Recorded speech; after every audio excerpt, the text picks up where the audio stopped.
Welcome to the Focus and Chill podcast, where we discuss productivity tactics that work for neurodivergent individuals.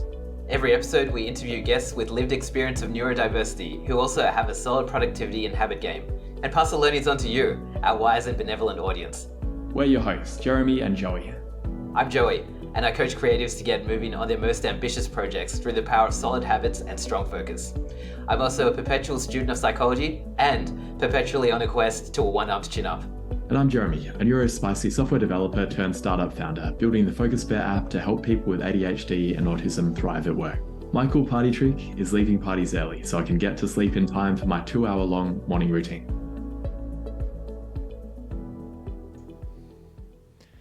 The Focus and Chill podcast is brought to you by Focus Bear, a focus enhancement app for ADHDers. That's adults with both combined autism and ADHD. I'm Jeremy, I'm an ADHDer myself. I'm the founder of Focus Bear and also one of the hosts of this podcast. I built Focus Bear for myself originally because I was constantly getting distracted by my phone and my laptop. I wanted a way to tame my ADHD monkey mind so I'd stop going down rabbit holes and actually get work done, but also get off my computer and my phone in the evening so I'd be able to sleep properly. It's working perfectly for me and it's helping a lot of ADHDs as well. I'd love for you to try it. It's available for Mac, Windows, iOS and Android, and it leverages most of the productivity strategies we talk about on the podcast. You can jump onto focusbear.io or just Google Focus Bear and try it out. Let me know what you think.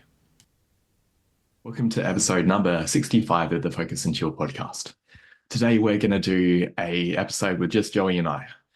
We've got some interesting and somewhat unrelated topics that broadly follow a theme of something related to work, something related to productivity, and two things related to general well-being. So we're going to start by talking about the type of work that we might do and talking about finding a niche as a creative person.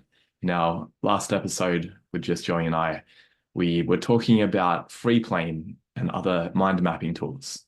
And Joey was speculating about whether it would be worthwhile to do some content specifically about free plane and other mind mapping tools. Do you want to talk more about that and also the Tim Ferriss idea of writing for 2 to 3 people? Yeah, and if anyone listening out there wants to get into mind mapping, please leave us a comment so we can see how much interest there is. So Tim Ferriss, the story about the 4-hour work week that I hear is that Tim Ferriss wrote the 4-hour work week for 2 or 3 of his friends. As in, it wasn't like I'm writing it for people like Jeremy and Joey. It was like, I'm writing it for Jeremy and Joey. Not that we're direct friends of Tim Ferriss, just using Jeremy and Joey as an example. And if Jeremy and Joey don't like it, then the book is a failure. That kind of very direct niching seemed to work really well for him. And it seems to be the common advice in a lot of, at least small business, solopreneur type of advice is to build for a single person. I'm just wondering, I was thinking about creating content for people, for like free plane enthusiasts. And that's certainly more than 1 or 2 people, but it just still feels like a really small niche. And some people say, if you're creating content and it's not sticking, it's not that the niche is too small.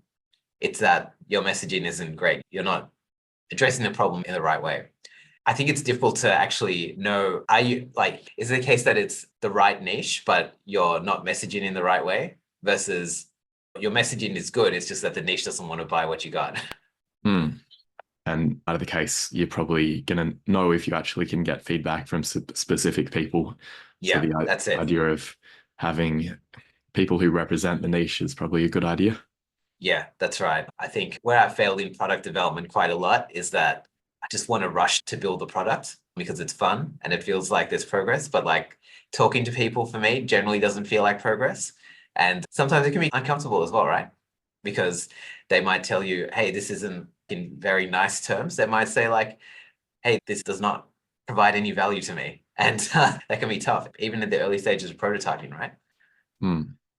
Yeah. One thing that I was reflecting on in terms of this topic related to building things is in software development or agile software development, there's the concept of user stories. And I was just having a discussion with my team about it at work because I've been seeing user stories being written by my team along the lines of, as a developer, I want to have code splitting so that I can make the page load faster, which is probably not the way that user stories should be written. Even if it was as a user, I want the page to load faster. It's so bland and general that it doesn't really convey the needs of an individual person. Yeah. Um, I've started trying to write my user stories as a specific customer's name, for example, as Larry, Joey. who Yeah. not his real name. I send out a lot of SMS because my day job is related to SMS, Mm. and I'm a very busy person. I can't tolerate waiting 5 seconds for the page to load. It needs to be snappy. Otherwise, I'm going to get bored and move on to other things. I think it's a lot more powerful if we can bear an individual person in mind, even though hopefully they're not the only person and hopefully they're not a non-representative version of the niche, because that could be possible to build for the wrong person. And I guess that's why it's important to have many conversations and not just a few. Make sure that Yes, you are properly understanding the nuance of the niche.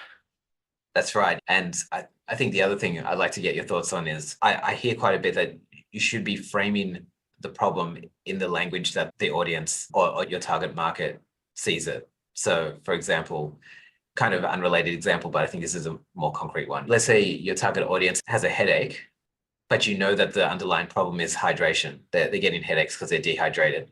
If you say like, here, take this hydration solution, take this Oh yeah. electrolytes, it'll rehydrate you. They might say, no, you don't understand. The problem isn't with my hydration. The problem is up here. Like I've got a headache.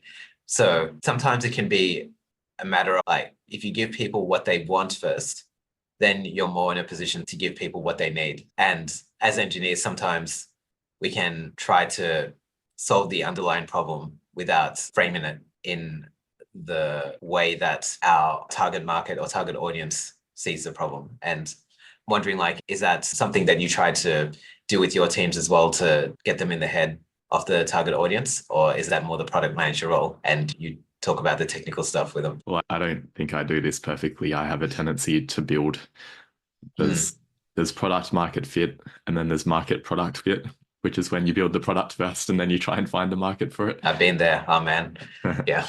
And there's also, on what you were saying just before, there's language market fit, where the language that you're using and the messaging has to meet the way that the market thinks about it. The broader level, what we're talking about and why it might be relevant for other people is if you have ADHD and you like starting a lot of projects, then it may be worth thinking about. If you're dissatisfied with your day job and you want to do something else, thinking about a niche to go after. And Joey talked about free plane. That's the niche of Zoho, is something that I've done a lot with in my career. It was something that felt at the time, 10 years ago, like a distraction. Everyone didn't really think much of Zoho CRM and Zoho Creator. And now Zoho is one of the bigger apps. And I built a little niche and a little YouTube channel around that, which was never particularly large, but it was meaningful. So if you want to pursue entrepreneurship, that might be a way to go, to think about 3 people that you could build something for. Can we just talk about one other thing before we move on? Mm-hmm. Another piece of advice I've heard in terms of whether it's the right time to start a business is it an area that you've actually worked in that you see like a glaring problem there? And it seems like obvious advice. For example, I went from working in the big data space as data scientist, a data engineer, and then I stumbled into starting my own business as a coach. And I didn't really work for anyone else as a coach before starting a business as a coach. And so that just seems like playing life on hard mode, I think. So one of the pieces of advice that I've heard, and I think it's pretty useful if I could do this again, is if possible, work for someone else in that field before going out and starting something. And coaching is definitely a different area. It's a highly competitive field. And if you can take the risk-free approach of working for someone else before going out and starting your own thing, I think that's probably the way to go. Do you have thoughts on that, Jess? Yeah, I guess the apprenticeship model probably makes Yeah. sense, even though it can feel annoying. In Europe, there's the idea of being a journeyman, that for the first couple of years, if you're a carpenter or a locksmith, that you go and work for many different bosses and you learn how it's done in many different contexts. And then after you've done that for 5 years or so, I don't remember the exact time, but at that point you become a master locksmith or a master carpenter and you're ready to go out on your own. But before then, might be a tendency to get into a suboptimum way of doing things because that's the only thing that you've been exposed to. Yeah, 5-year mastery. Take that, Anders Ericsson. Well, that probably is 10,000 hours. I guess so, yeah, you're right. Well done, Anders Ericsson. Maybe it's 40 hours per week times 50. Yeah, I guess that's actually 10,000 hours after 5 years. There you go. Easy mastery, easier than I thought. All right, so let's move on to our productivity topic, which is clearing to neutral. Have you heard of this overall, the language before? I hadn't. Could you tell us a bit more about like where it comes from and what it means? I heard it from a website called Asian Efficiency, which is a productivity site. It was originally started by a Vietnamese guy, and he was saying that the stereotypes around Asians being very productive, and he's just gathered all this productivity content. And one of the things that I hadn't heard elsewhere from that side and from their podcast is the idea of clear to neutral. And the basic idea is that at the end of the day, you set yourself up for the next day. And it might not just be at the end of the day, it could be at the end of working on one particular part of your work, and then you're moving on to another task, making sure that when you pick it up the next time, that it's not going to be so difficult. And what I try and do around this is closing my work tabs at the end of the day so that when I start the next day, I'm not seeing unfinished work, because that can be very disoriented. And also making sure that I write my plan for the following day, so I remember where I was up to and it's easier to get started. Because I guess the keeping tabs open is almost like an unstructured way of doing a plan for the next day, but without the context of where you were last time, it's very easy for me to just end up getting distracted and going down a rabbit hole rather than being clear about when I last worked on this. If I'm thinking about a project that I was doing yesterday, when I last worked on it, I had almost got the data syncing working and I just needed to do one last thing so that it would send out an SMS at the end. And I made notes around that, so it's going to be easy for me to pick it up today. Whereas if I had gone into it cold, then it makes task initiation so much harder. That the following day, where was I again? It just feels like a big amorphous project unless I have very clearly saved my progress from last time, if we use the video game analogy, and then it's easy to resume from there. I think it's a really underused strategy. And I can probably say that probably only in the last 10 years. And I guess for some people, 10 years seems like a long time, but I guess when you get to my age, not so long. But I think it's only in the last 10 years that I've really appreciated the idea of leaving my future self some breadcrumbs to find my way back, especially after a weekend. It's amazing, for better or worse, how much of a reset you can get when you have a couple of days off, like actual. I know some people don't have the luxury, or they don't give themselves the luxury of Saturday and Sunday off. But I know that after Saturday and Sunday off and I come back on Monday, sometimes I'm just like, what was I doing again? And that just adds to the Monday blues. And so I really like that idea of the save game and the resume. That's really good. And I guess when it comes to the active tabs that you leave open, Jess, how do you decide which tabs you're going to leave open? Because I can tell you some active tabs that I've left open have pulled me into a rabbit hole the next day, for example, because I don't know, maybe I wanted to see how non-productive I could be. I left the YouTube recommended page open, and that's just going to destroy my productivity for the morning if that's the first thing I see. So how do you decide what tabs you leave open? I don't keep any open. Oh, you don't keep any? Okay, got it. The browser. Got it. And I also have tab limits during the day, because otherwise I end up leaving too many breadcrumbs for myself. My current limit is 5 tabs across all browsers. Good one. And that is a somewhat uncomfortable constraint at times, but it prevents me from multitasking, basically. There are times where for one task, I do need to get multiple information from multiple sources, and I can't get it from one tab. But if I have more than 5 tabs, then that's enough for me to be trying to do 2 tasks at the same time. So it's almost like your browser is a little bit like your RAM in a sense. It's like modeling your RAM, mental RAM. Yep. 5 to 7 pieces of information. Very good. I remember I was on a date with a lady, and the date was going well, and she was going, oh, let me show you this article that you might like. And she She invited me to look at her phone. It wasn't like I was eavesdropping. Where she got the article from was from her browser on her mobile that had all these tabs open. And she was like, her browser was essentially her reading list and it had all these open tabs. I'm like, oh man, that just seems really tough. Mind you, it was in 2016 where I guess things like Pocket and stuff like that weren't really as... It was around. It was around, but I guess it wasn't as popular as it is these days.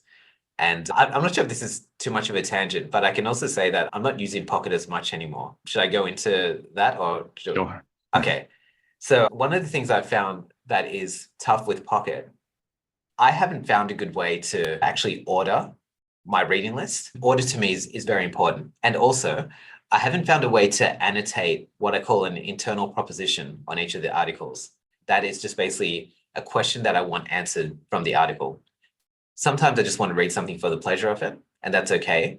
But I want to be very clear. What am I just reading for fun? And what am I reading to actually enrich my life? I haven't found a way, and it could be just that I'm gone in, like when you're used to using something a certain way for so long, you don't see any of the new features that come through. But I haven't found a way to annotate. Maybe there's like a highlight feature, highlight and make notes or something like that in Pocket. So I've started switching to putting my reading list onto a mind map. And that from the mind map, I can easily order the items by drag and drop. You use Pocket as well, don't you, Jess?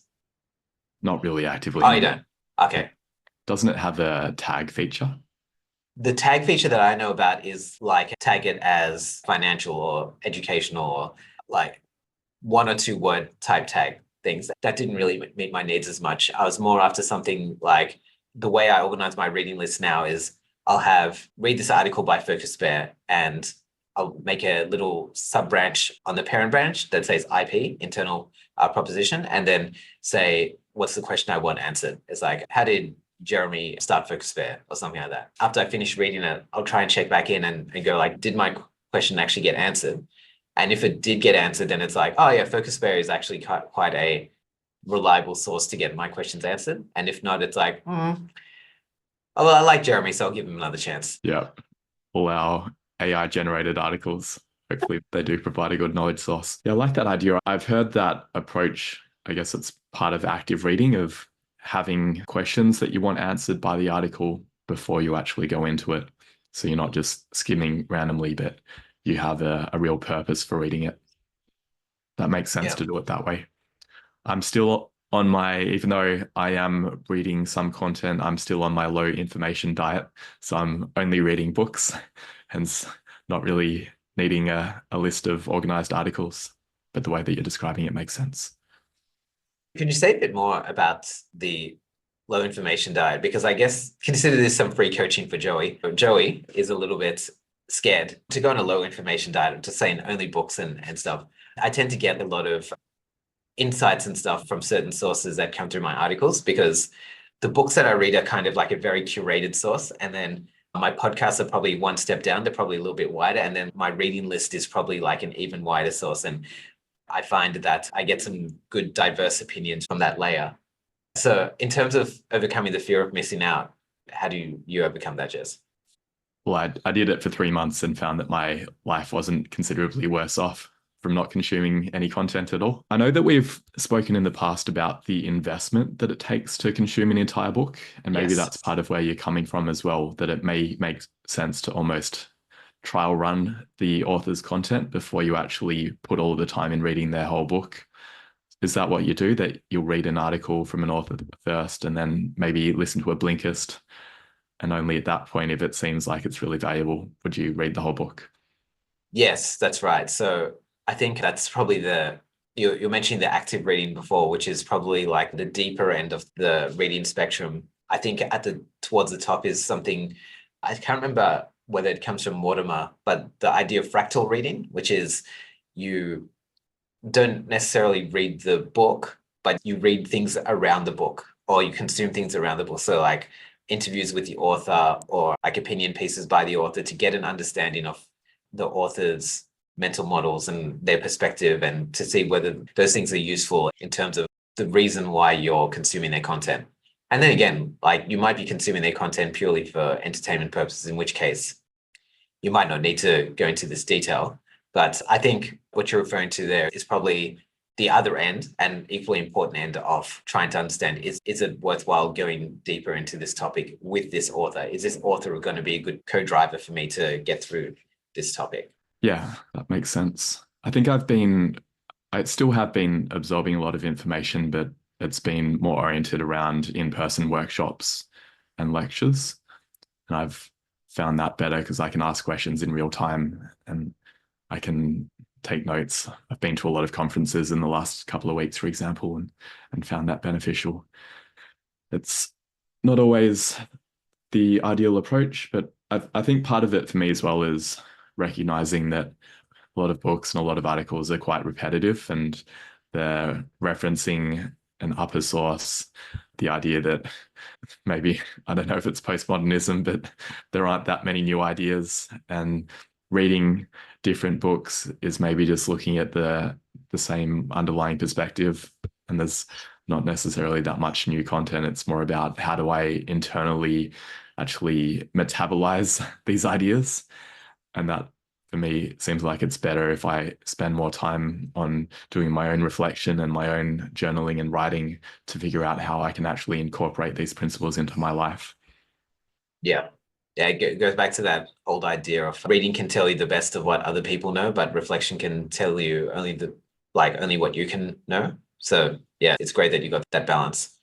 I'm imagining some of our listeners, because I'm wondering this myself, when it came to taking that 3-month break from your information diet, what was your why for that? Like, was there much resistance to actually doing it? Was it just something you could just throw yourself into, or was there some amount of friction that you had to overcome to get into it?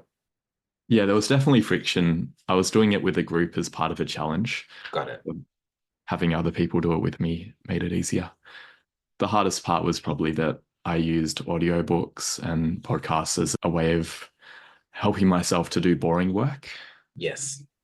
So if I was doing CSS development, which I find very dull and repetitive, and it's one of the things that I would often procrastinate on. At times like that, I would listen to an audiobook while I was doing it. But I had this sense, and I think we had conversations at various points around how doing that actually reduces tolerance for boredom. And it definitely decreased my efficiency, because I'd be doing the CSS work and then I'd hear something from the book and then I'd want to go and Google that thing. And so I'm getting very distracted and I'm not actually progressing on the work as quickly as I could be. So I wanted to see what it would be like. Actually, it was fine. It did feel boring at times, but my tolerance increased over time. And now I don't really have a problem with doing that type of work. And I also find ways to make it more enjoyable that don't necessarily involve having to have external stimulus, because that's definitely one way of doing it in terms of the temptation bundling. But another way to think about it is that, I think you've said this as well, that while doing that type of work, there'll be potentially other ideas that come in randomly, and it can be almost a form of meditation. It can be used to capture those ideas, have a piece of paper next to me to write them down, and find ways to make it creative. So if it feels repetitive, find ways to automate it, find ways to make it so it feels like a fun challenge. I think it's really valuable to have time in your day where you have not so much input coming in. I think for me, that's my shower or meditation. I try to take a morning walk around the block to get some early sunlight, but I also try to make sure that I'm not consuming anything when I'm doing that. But I find it difficult to let that go during my exercise because I generally find exercise uncomfortable. So in order to help me, to motivate me to lean into the discomfort, I try to look at what's on my playlist, and that often can motivate me. One thing I remember us talking about in terms of boring exercise is the idea of zone two cardio, which our friends Andrew Huberman and Peter Attia, we say friends as in like podcast mentors. We don't actually know. Best buddies. That's right. They don't realize it. But they don't realize they're our friends yet. But what is that? A stranger's just a friend that you haven't met? Don't tell your kids that. That's probably not good advice for your kids. Anyway. 100 minutes of zone 2 cardio. Yeah, 100 minutes a week, right? Yeah. Yeah. And you can break that up as you like. My understanding of zone 2 cardio is vigorous enough so that it's difficult. Like if you were to have a conversation, you can just do it. But any more vigorous, it'll be hard to keep up the conversation. Mm-hmm. I'm just trying to think of what that would be like for me. I think that would be a jog for me. How about you, Jess? Yep. Yeah. And I don't think I do it enough. I used to think I could get zone 2 cardio by going for a brisk nature walk. But I know after after testing this on friends and having conversations with them and stuff, I can easily keep up a conversation with them. How do you get your zone 2? I run, I roller ski, and I ride my bike. Got it. Got it. Yeah. And this does tie in, I think, with what we were just saying, because that was also another thing that I had to let go of, that I would typically in the past, I was okay with not having any input for 20 minutes. But beyond that, I found myself getting bored. Now, I still do find it a bit uncomfortable because in many ways, for me, running and bike riding, another form of mindfulness. And it feels like a very long session if I do. Right now, I'm up to running about 17 kilometers, which takes me an hour and 45 minutes or so. And that's quite a long time to be in my head. I guess just taking a broader scope to it, it probably feels like if we fill all of our moments with consumption, then life can easily fly by as well. Because I think what you're pointing to is that 10 minutes sitting alone with your thoughts or just doing your zone 2 cardio feels a lot longer than 10 minutes of watching your favorite TV show, reading your favorite book, playing your favorite video game, whatever passive entertainment you like. I guess the question is how you don't necessarily want to live a life of boredom, but I guess at the same time, these moments can almost reset your stimulation level so that if I play video games straight for like a week, I haven't tried it yet, but I imagine at the end of that week, reading my favorite book isn't going to feel very stimulating. It's going to seem like a lot of work, just reading my favorite book. However, if I come back from like a 7-day silent meditation retreat, reading my favorite book is going to seem like the most dopamine rich, delicious activity I could ever do. Like maybe even just reading dry documentation, like terms and conditions or something like that. It's going to seem really fascinating. Maybe there's a balance there that you can strike between not necessarily doing a silent, like not having your life be a silent meditation retreat all the time, because you've got to talk to people and it's quite uncomfortable to be in that silence for so long, but also not have your life rush by like a feast of dopamine and miss the nice, simple things that are out there. Absolutely. I agree with that. Have you found any ways to find that balance? Yeah, doing the low information diet. Yeah, excellent. And activities like the run and washing the dishes, putting the clothes on the line, there are opportunities to do a bit of a reset. Because I'm getting a lot of input just from my work where I'm talking to people. I'm on my computer most of the day. So it's actually, I don't really need further input. I've already got a lot of input that I can be processing just from what's been happening during the day. And that's probably the biggest learning from that experience, that I've got enough already that there's not going to be some magical bullet some magical idea that's going to come from a book. It's probably just going to be incremental progress that I get from observing my current situation, figuring out what's wrong. And maybe if I feel completely stuck at that point, it's worth talking to a mentor or finding a specific resource, but I don't really need to go hunting for it. Yeah. What's that quote by Derek Sivers? It's like, if information was a key, we'd all be billionaires with six-pack abs. Yeah. There were two other points that I wanted to make, well, one related to clear to neutral and the other for our next topic. One was the idea of clear to neutral more generally in one's life. I wanted to talk about cancelling credit cards or losing credit cards periodically. This has happened to me quite regularly as someone with ADHD who has a propensity to lose things. And I've actually found it really useful needing to cancel my credit cards because it provides that pause, and it basically forces me to reevaluate each expense. And I did that recently because I wanted to change the way that I was dealing with my business expenses. In the past, I had one business card and I put every vendor onto that one card.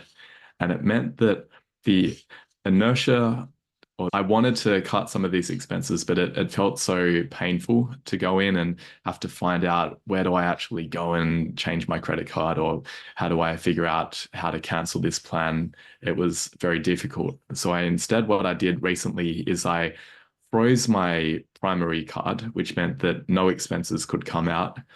And for a while, what I was doing is I would unfreeze it and click pay in the vendor's website and then freeze it again. But sometimes I'd forget to freeze it again.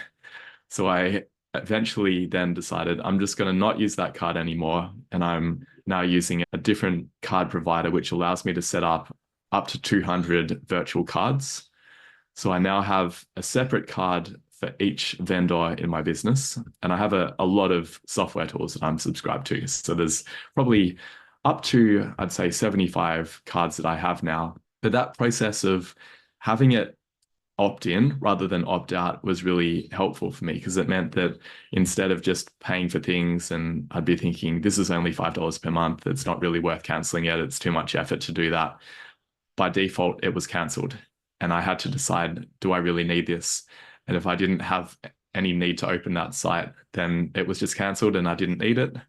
For example, my Trello subscription, I was paying for it for a while and I'm not paying for it. And there has been one moment in the last 2 months where I've thought, gee, it would have been helpful to have a paid subscription, because now I can't assign tasks to other people, but I haven't really needed to do that. And so I'm probably not going to renew my Trello subscription. Having that process also with charitable donations as well, that I had a lot of non-EA, non-effective altruism aligned donations, which were along the lines of, they were fluffy, feel-good donations, but not necessarily tackling neglected or important problems. And now they're all cancelled because I paused my card. It's like that idea of just making the things that you want to do as low friction as possible, and the things that you don't want to do as high friction as possible. So you're basically making your ability to not follow through with subscriptions as easy to, as like, I don't want to use too many double negatives, but like you're making cancellation or freezing as easy as possible. And so that's straight out of James Clear's playbook. Yeah, and also better from a financial management perspective, because it's easier for me. I now have limits for each card. That sometimes I've had issues where a vendor, I thought I had agreed to $20 per month, and then the next month they charged me $500. Jeez. Yeah. Yikes. That's happened before, because that sounds like it's happened before, because there's specific numbers. Yeah.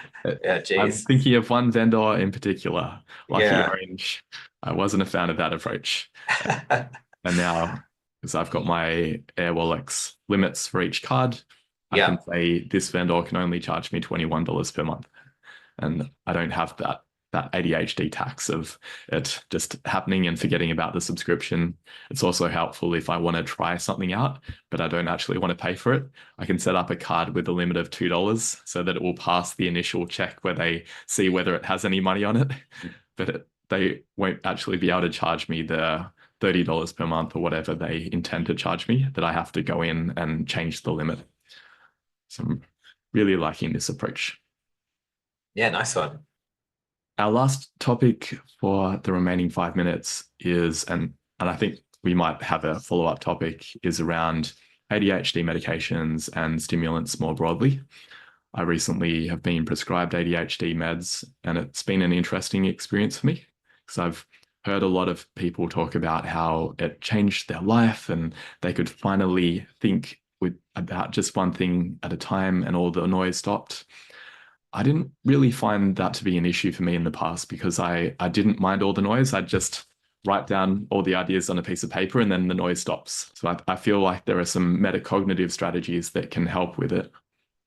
For me, the motivation was mainly around emotional dysregulation, that I went to my psychiatrist, and my motivation is also that I'm trying to start a family with my wife, and in the future, my ability to do half an hour of meditation and go for runs and all the things that help me right now is going to be constrained if we do have a child. So I wanted to have some kind of backup plan so that my executive functioning will still be intact during that time. And I have found that ADHD meds help with that, but there's also major side effects for me where it has interfered with my sleep. I seem to be very sensitive to it because I wasn't on any form of stimulant in the past. I wasn't drinking coffee or tea at all. And so even very low doses of the ADHD meds have a really strong effect on me. And what that has meant is that I use it. I've been taking the meds on days where I have very high masking demands. When I go to a conference where I feel like I need to be giving a good impression to other people. For example, I was exhibiting at a conference and people are coming up to me constantly and asking me questions, and I'm trying to appear professional and knowing what I'm talking about. It's really hard for me to do that normally, and especially in an environment where it's noisy and there's fluorescent lighting. It has made a profound difference to me there. But other days where I'm working from home, I can wear whatever I want. I'm talking to people that I know regularly. The work is work that I'm experienced with and is not very demanding for me. I don't need the meds on days like that. Yeah, so it's been an interesting journey there and experimenting with what dosage do I actually need. And I'm probably on a much lower dose than most people are taking. It has been helpful in small amounts, but I definitely don't want it to be something that is my only coping strategy. And I worry in terms of how some people talk about it, that it seems to be their only coping strategy, that on days that they don't take meds, they can't get anything done and that their life is a mess. But I think the issue there is we need to have the metacognitive strategies as well, and we need to have the habits to scaffold our life too. But you were mentioning as well that you think there's a role for stimulants, for example, with exercise, that you were saying taking caffeine really boosts your ability to work out. Do you want to talk about that? Yeah, I do, Jez. But I want to actually ask you if you could unpack the idea of the metacognitive strategies, because I think that's something that I struggle with in terms of just touching on what I was going to talk about. Whenever I have caffeine, I can work out a lot harder because I don't drink coffee habitually. I just do it whenever I haven't had a great night's sleep, or it's generally if I haven't had a great night's sleep for whatever reason. But part of me actually wonders, just power through it, Joey. Like, even if you haven't had a good night's sleep, just bring it. Like, the energy is in there somewhere. If you listen to some metal or something, like, you'd be able to find the energy to push out another rep. Some people might say the way I treat caffeine is a little bit extreme. Like, it's definitely not normal because drinking coffee every day seems to be the normal thing. I guess if I was to apply to your case, Jeremy, how would you know whether you're using just the right amount of medication and still keeping your other coping strategies sharp? For example, in the case of the conference, you say when you got high masking demands, that's when you take your medications. How do you know whether you should be taking it for like every conference you go to? I guess the question is, there might be a case where you might forget to take your medications or bring medications with you to a conference, and in which case you might need to rely on other coping strategies. So how do you keep those other coping strategies sharp? Yeah. And I also want to add a disclaimer at this point that I'm not a doctor. Joey's not a doctor. So please don't change your medication or have any view on it. This is just my personal approach to it. I do think it's important to not have it as the only coping strategy, even for environments that do have high masking demands. I went to an autism conference 2 weeks ago. I didn't take my meds at all the whole time. It was mostly fine. There were some times where I felt a little bit overwhelmed, but it was okay. In that case, I didn't need to be on the whole time because I was just going as an attendee. I was talking to people. I didn't really care if I made a good impression or not.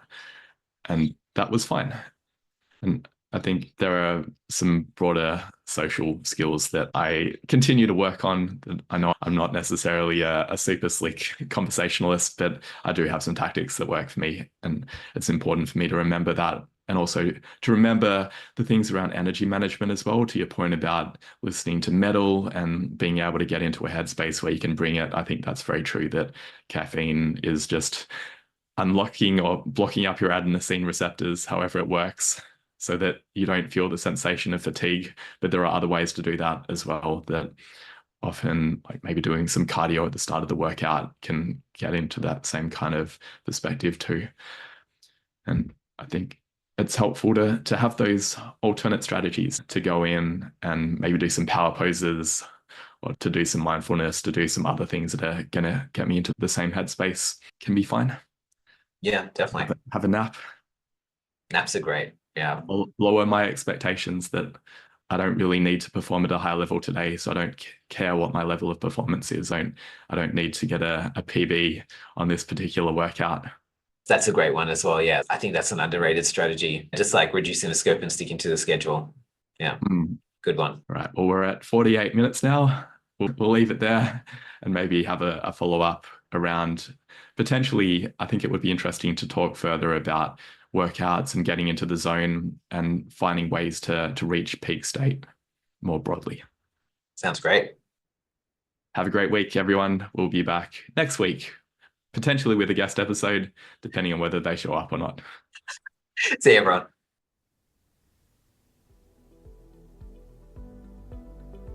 Thanks for tuning in to this episode of the Focus and Chill podcast. To listen to other episodes, jump onto podcast.focusbear.io. If you'd like to be a guest on the show or you know someone who'd be a good fit, email us at team@focusbear.io. Otherwise, stay focused, stay chilled, and peace out.